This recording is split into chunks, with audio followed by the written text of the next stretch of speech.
Անդրանիկ Քոչյան։ Շնորհակալություն, պարոն Ռուբինյան, պարոն Պողոսյան, Հասմիկ Հակոբյան շատ կարևոր հարց հնչեցրեց կապված Արարատ Միրզոյանի նկատմամբ սպանության փորձի հետ կապված։ Նախորդ օրը գլխավոր դատախազին ես հարց էի ուղղել եւ հարցի հետ կապված նաեւ ելույթ ունեցա հոկտեմբերի 27-ի հետ կապված։ Մարտի 1-ի փաստավակ խմբի զեկույցներին դուք տեղյակ եք, փաստավակ խմբի 5 զեկույցներին, որոնցից մեկը առնչվում է ապօրինի զինված խմբերի գոյությանը։ Հիմա ես ուզում եմ ձեզ հարցնեմ, դուք այս բոլոր գործերով ինչ որ չափով առնչություն ունեցել եք սկսած ազգային անվտանգության ծառայության քննչական մարմնի ղեկավար լինելուց, թե հոկտեմբերի 27-ով, թե ներկայիս հոկտեմբերի 27-ի անջատված մասով, թե նաև մարտի 1-ին, չնայած հակակոռուպցիոն կոմիտեում է հիմնականում մարտի 1-ի գործի քննությունը իրականացվել կամ պետք է շարունակվի։ Ինչ հոդված է դրված Արարատ Միրզոյանը դրանք մի կողմ, մայր գործի, ինչ որակավորում է տրվել քննչական մարմնի կամ գլխավոր դատախազության կողմից։ Նոյեմբերի 9-ին 10-ին ինչ գործողություն է եղել։ Սպանության փորձ միայն Արարատ Միրզոյանի խուլիգանություն, թե այնուամենայնիվ իշխանության զավթման գործողություններ են տեղի ունեցել։ Խնդրում։ Շնորհակալություն։ Պարոն Քոչյան, նշեմ, որ հոկտեմբերի 27-ի հետ կապված քրեական վարույթը քննվում է քննչական կոմիտեում, նախկինում քննվել է ազգային անվտանգության ծառայության քննչական դեպարտամենտում, Արարատ Միրզոյանի վերաբերյալ այդ սպանության հետ կապված վարույթը, որը որ այո, ձեր մատնանշած հոդվածներով էլ է նաև նախաձեռնված, պարոն Քոչարյան, ոչ միայն սպանության փորձ եւ այլն, նաև հենց ձեր մատնանշած հոդվածներով է նախատեսված համանդրակակարգի եւ հիմունքների դեմ ուղղված հանցագործությունների ոլորտով, բայց նաև նշեմ, որ մարտի 1-ի հետ կապված քրեական վարույթը այս վերջերս գլխավոր դատախազի հանձնարարությամբ գործը հիմա գտնվում է փաստացի վարույթն իրականացնող մարմինի հակակոռուպցիոն կոմիտեն է, բայց ըստ էության նաև քննչական կոմիտեն համատեղ քննչական խումբ է ստեղծված եւ քննչական կոմիտեն նույնպես ներգրավված է որպես քննչական խմբի կազմում եւ ակտիվ քննչական գործողություններ է կատարում, բայց քանի որ շատ ծավալուն էր պարոն Քոչյան ձեր հարցադրումը, ըստ էության ես նշեմ, որ առաջինը ես նշեցի առաջի գործի մասին, այս գործերը հավաստիացնում եմ ձեզ, որ մեր առաջնահերթություններից են, մեր այն գործերից են, որոնք որ ամեն օր, ես ասեմ, ամեն շաբաթ, կոնկրետ շաբաթը 1 օր, այս գործերն է, ամբողջ օրը քննարկվում է այս գործերը եւ այս գործով կատարած աշխատանքը։ Ես չեմ ուզում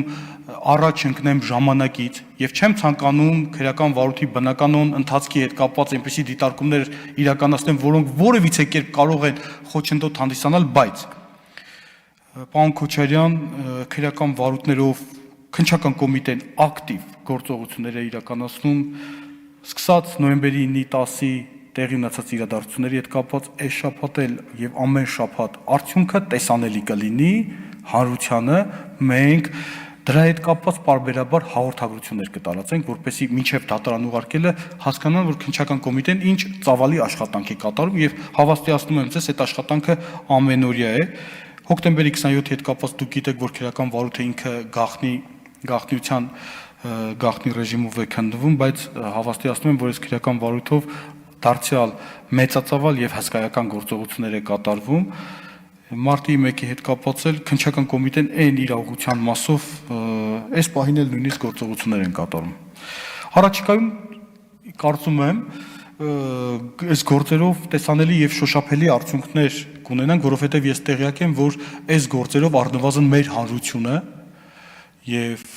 մեր ժողովուրդը սպասելիքներ ունեն եւ սպասում են այս գործերով կոնկրետ պատասխանների։ Իսկ մենք կոչված ենք, որպեսզի այդ պատասխանների հետ կապված գործողություններ ձեռնարկենք, որպեսզի մյուս անգամ ստեղ գալուց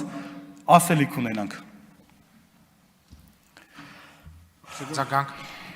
Ես ասեմ, որ դուք շատ ճիշտ նշեցիք մեր ժողովրդի սպասումների մասով եւ այսօր էլ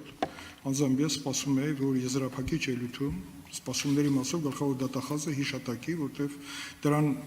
միտված նաև մեր խմբակցության ղեկավարը շեշտեց դրա կարևորությունը, բայց մենք չլսեցինք դա։ Ես ուրախ եմ, որ դուք կարևորություն նշեցիք։ Նաև ուզում եմ նշեմ, որ հոկտեմբերի 27-ով նախկին գլխավոր դատախազությունը, գլխավոր դատախազի կողմից հոկտեմբերի 27-ը որակավորել է ոչ թե համարական կարգի հետ միտված գործողություն, այլ տերորիստական ակտ։ Պարզաճ չէ, որ Նա լրիվ կյանքը ցույց տվեց, թե ինչի էր միտված այդ գործողություն եւ ինչ տեղի ունեցավ։ Ուզում ասեմ, նաեւ այստեղ էլ մենք խնդիր ունենք որակավորման հետ կապված, նաեւ իշխանության զավթման հետ կապված նոյեմբերի 9-ի գիշերը եւ 10-ին ըստ էության իշխանության զավթման գործողություններ, որին մասնակից էին մեկ կնոպկի հարվածով ապօրինի բազմաթիվ խմբեր։ Ես կուզեի, որպեսզի դուք քանի որ ղեկավարում եք քննչական կոմիտեն, բարձրացնեք փաստավակ խմբի անդամներ Անդրանիկ Քոչարյանի եւ Սեդա Սաֆյանի զեկույցը ապօրինի զինված խմբերի մասին, որոնք ստացել են զինվորական համազգեստ եւ նրանք օգտագործվել էին տարբեր նպատակներով եւ իմ տպավորությամբ 9-10-ի օրը օգտագործվեցին այդ խմբերը, որոնք մինչև հիմա մնացել են չբացահայտված։ Դա պարզապես ուշադրության համար եմ ասում, իսկ մնացածը ելույթում ես կհիմնավորեմ այս 3 գործերի շատ հետաքրքիր կապ։ Շնորհակալություն։ Շնորհակալություն, պարոն Քոչարյան։ Ես նորից չկրկնվեմ, այս գործերով ես չեմ ուզում, իհարկե այնպիսի տվյալներ հիմա ստիպված լինեմ հայտնեմ, ես մեծ գայթակղություն կա, որպեսզի ներկայացնեմ, թե ինչ ծավալի աշխատանք է կատարել, բայց այդ գայթակղությանը կդիմանամ, որպեսզի հետագայում, երբ որ քրեական հետապնդումներ հարուցվեն կամ չգիտեմ, ինչ որ մի փուլի հասնենք, որ արդյունք կարող ենք ունենալ, հանրությունը վստահ եմ կտեղեկանա այս քրեական վարույթների առաջիկայում հույս ունեմ։ Չմոռանաք հավանել տեսանյութը եւ բաժանորդագրվել Civic AM-ի YouTube-յան էջին։